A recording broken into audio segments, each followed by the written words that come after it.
Sige. So first thing that we need to do is to find or to get the predetermined overhead rate, which is equals to estimated total manufacturing overhead over estimated total direct labor hours. And in the problem, the estimated total MOH is 297,500 and the estimated total direct labor hours are 35,000 hours. When we divide, we get 8.50 per direct labor hours. And this overhead includes both variable overhead, which is 2.50 per hour, and fixed overhead, which is $6 per hour. Okay, for our requirement number 2, we only need to get our applied manufacturing overhead, which needs standard hours and predetermined overhead rate.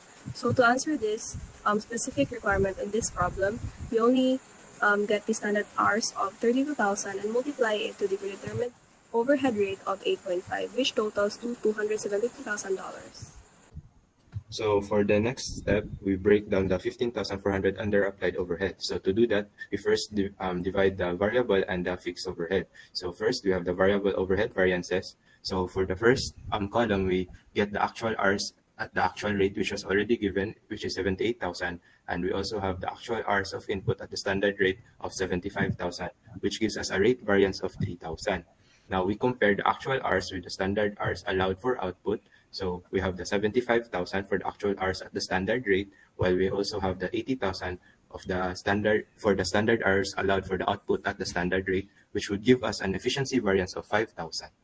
So moving on to the fixed overhead variance, we have the same as the variable. We compare the actual to the budgeted fixed overhead. So for the actual, you have 209,400 and the budgeted is 210,000, which gives us a budget variance of 600 favorable.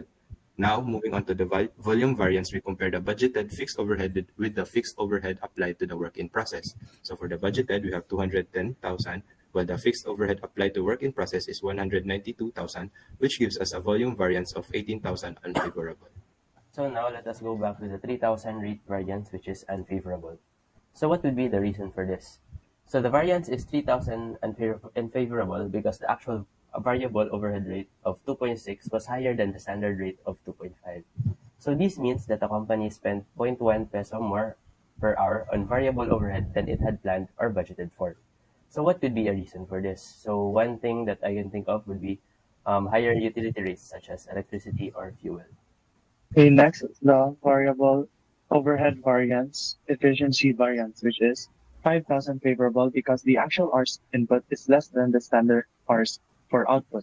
Because as you can see, we actually have 3,000 hours, while the standard hours is 32,000 hours, which has a 2,000 hours difference. And with the $2.5 per hour, that is 5,000. So because we have spent less than the standard hours, it is 5,000 favorable.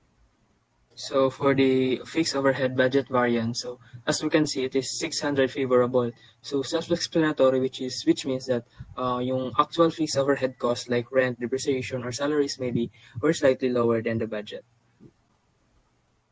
And so lastly, for the fixed volume variance from the word itself, volume. So bakit the next question, bakit 18,000 and unfavorable siya?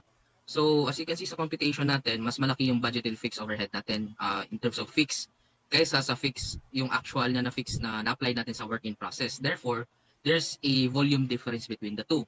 In this case, yung budgeted natin is 210,000, and yung actually na to na fix na applied sa work in process is only 192,000. So therefore, there's under applied because mas malaki yung na-anticipate natin, mas malaki yung plan kaysa sa actual na na-apply natin sa work in process.